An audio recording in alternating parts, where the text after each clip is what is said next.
पिछले वीडियो में हमने आपको अपना अध्याय 2 के 8 क्वेश्चन कंप्लीट करा दिए थे। आज अपने क्वेश्चन नंबर 9वां व 10वां कंप्लीट होगा। दोनों क्वेश्चन बहुत ही मोस्ट क्वेश्चन हैं। जो क्वेश्चन नंबर 9वां है अपना अध्याय 2 का कि नर युग्मकोद्भिद तथा मादा युग्मकोद्भिद में कोई 5 अंतर लिखिए। ठीक है, तो जो नर युग्मक होते हैं उनमें और मादा युग्मक उनमें क्या अंतर होते हैं, तो इनके बारे में हमें कोई 5 अंतर लिखना है। तो जो सबसे पहला अंतर लिखेंगे अपन नर युग्मकोद्भिद में, जो नर युग्मक होते हैं या नर युग्मकोद्भिद होता है यह लघु बीजाणु से विकसित होता है। किससे विकसित होता है? लघु बीजाणु से। और जो मादा युग्मकोद्भिद हैं यह गुरु बीजाणु से विकसित होता है। यह लघु बीजाणु से विकसित होता है और मादा गुरु बीजाणु से विकसित होता है। ठीक है, पहला अंतर अपना कंप्लीट हो गया। इसके बाद जो अपना दूसरा अंतर है कि जो नर युग्मकोद्भिद हैं यह 2 चरणों में पूर्ण होता है। कितने चरणों में? 2 चरणों में पूर्ण होता है, परागण से पहले और परागण के बाद। और मादा युग्मकोद्भिद केवल 1 चरण में पूर्ण होता है, केवल निषेचन के पहले। ठीक है, यह परागण के पहले व परागण के बाद होता है, यह निषेचन के पहले होता है। 2 अंतर अपने कंप्लीट हो गए। इसमें जो नर युग्मकोद्भिद है इसमें जो प्रथम कोशिका होती है यह होती है परागकण। इसकी प्रथम कोशिका जो होती है परागकण, और मादा युग्मकोद्भिद की जो प्रथम कोशिका होती है यह क्रियाशील मेगास्पोर होती है। कौन सी? क्रियाशील मेगास्पोर। इसके बाद जो अपना नेक्स्ट अंतर है कि नर युग्मकोद्भिद में निषेचन की क्रिया के बाद नर युग्मकोद्भिद नष्ट हो जाता है। निषेचन की क्रिया के बाद नर युग्मकोद्भिद नष्ट हो जाता है, लेकिन जो मादा युग्मकोद्भिद है यह निषेचन की क्रिया के बाद भ्रूण या भ्रूणपोष में परिवर्तित हो जाता है। ठीक है, हो गया अपना। यह जो नर युग्मकोद्भिद है, लास्ट अंतर अपना कि नर युग्मकोद्भिद में नर युग्मक बनते हैं और मादा युग्मकोद्भिद में मादा युग्मक बनते हैं। 5 अंतर हो गया अपने। ठीक है, इसमें नर, जैसे उसका नाम ही है नर युग्मकोद्भिद, तो नर युग्मक बनते हैं, और मादा युग्मकोद्भिद तो मादा युग्मक बनते हैं। और हम आपको लिख के बता रहे हैं, पूरा ध्यान से देखना। सबसे पहले आप लोग जब फेयर कंप्लीट करो तो हेडिंग डाल लेना कि नर युग्मकोद्भिद तथा मादा युग्मकोद्भिद में कोई 5 अंतर निम्नलिखित हैं। उसके बाद 2 कॉलम बनाएंगे। पहला है नर युग्मकोद्भिद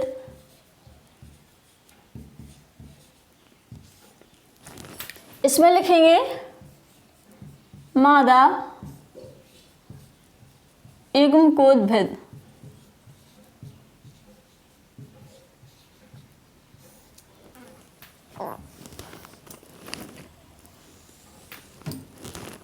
तो जो पहला अंतर लिखेंगे अपन नर में कि नर युग्मकोद्भिद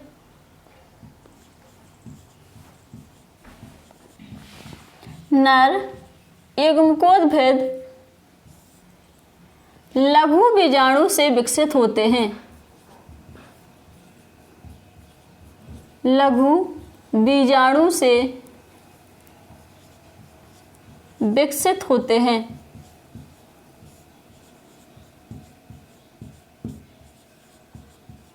ठीक है, पहला हो गया अपना कंप्लीट। इसमें लिखेंगे मादा में मादा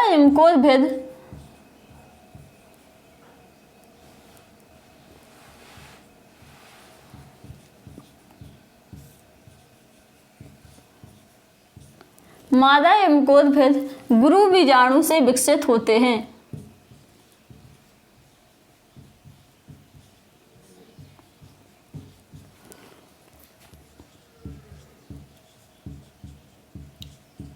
गुरु बीजाणु से विकसित होते हैं। दोनों हो गए। पहले ये लघु बीजाणु से विकसित होता है, ये गुरु बीजाणु से विकसित होता है। इसके बाद दूसरा लिखेंगे अपन नर में कि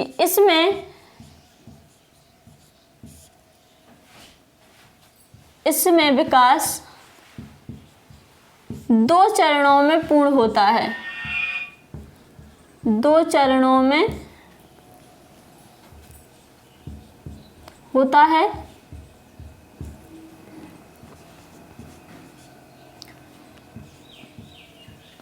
परागण के पहले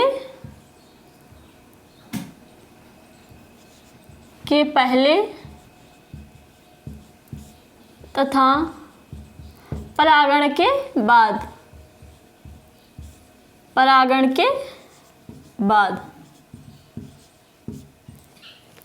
इतना हो गया। इसके बाद है मादा हिमकोद्भिद में। तो मादा हिमकोद्भिद, इसमें विकास एक चरण में पूर्ण होता है। एक चरण में होता है। केवल निषेचन के पहले। केवल निषेचन के पहले। दो अंतर अपने कंप्लीट हो गए। इसके बाद है तीसरा अंतर कि नर युग्मकोद्भिद में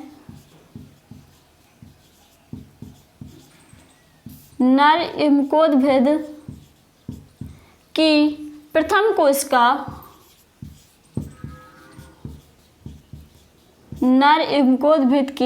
कोशिका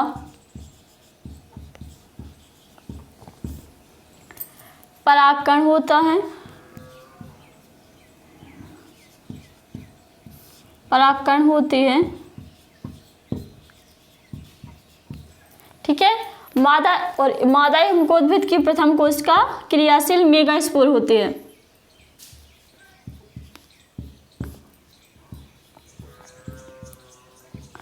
मादा हिमकोद्भिद की प्रथम कोशिका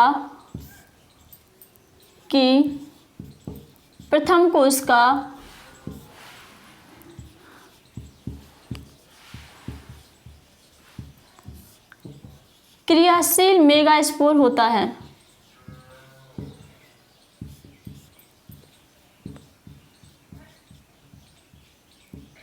मेगास्पोर होता है। ठीक है। इतना हो गया। इसके बाद है अपना चौथा अंतर कि नर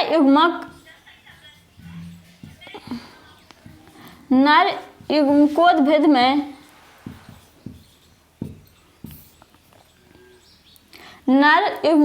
में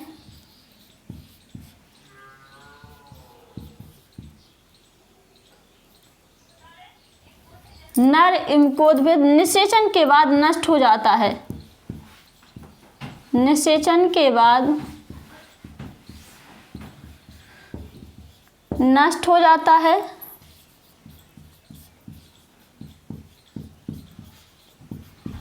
ठीक है।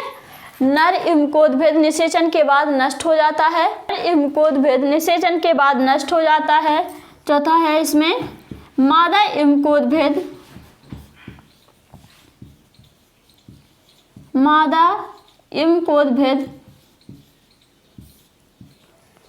निषेचन के बाद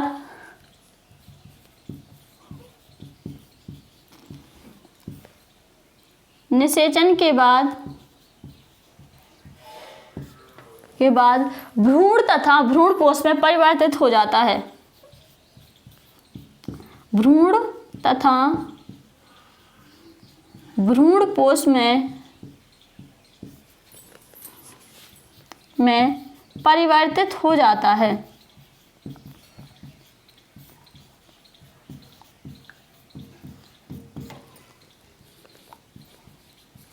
ठीक है। 4 अंतर हो गया अपने कंप्लीट। इसके बाद हम नीचे बन नहीं रहा है, ऊपर लिख रहे हैं 5वां अंतर। ध्यान से देखना आप लोग।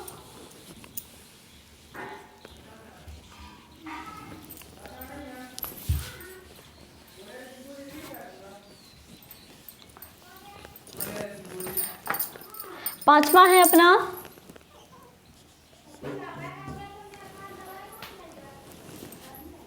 कि नर युग्मकोद्भिद में नर युग्मक बनते हैं। नर युग्मकोद्भिद में नर युग्मक बनते हैं।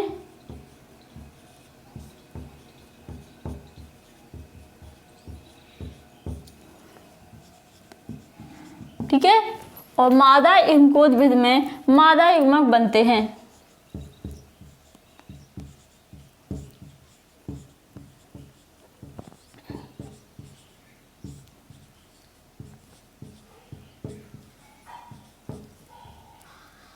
में मादा युग्मक बनते हैं।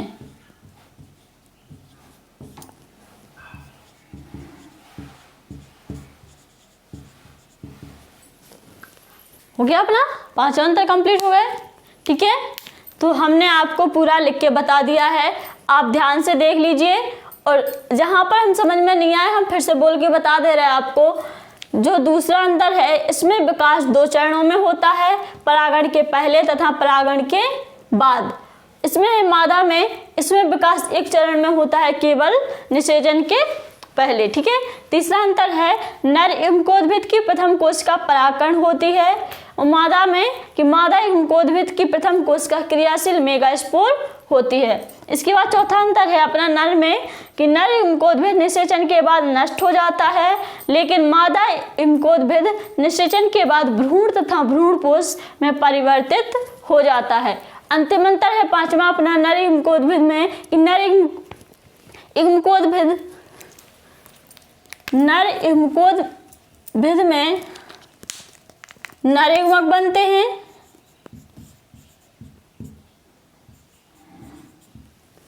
नर युग्मक बनते हैं, और मादा युग्मकोद्भिद में मादा युग्मक बनते हैं। अपना क्वेश्चन कंप्लीट हो गया। ठीक है, इसके बाद हम आपको नेक्स्ट क्वेश्चन लिख के बता रहे हैं।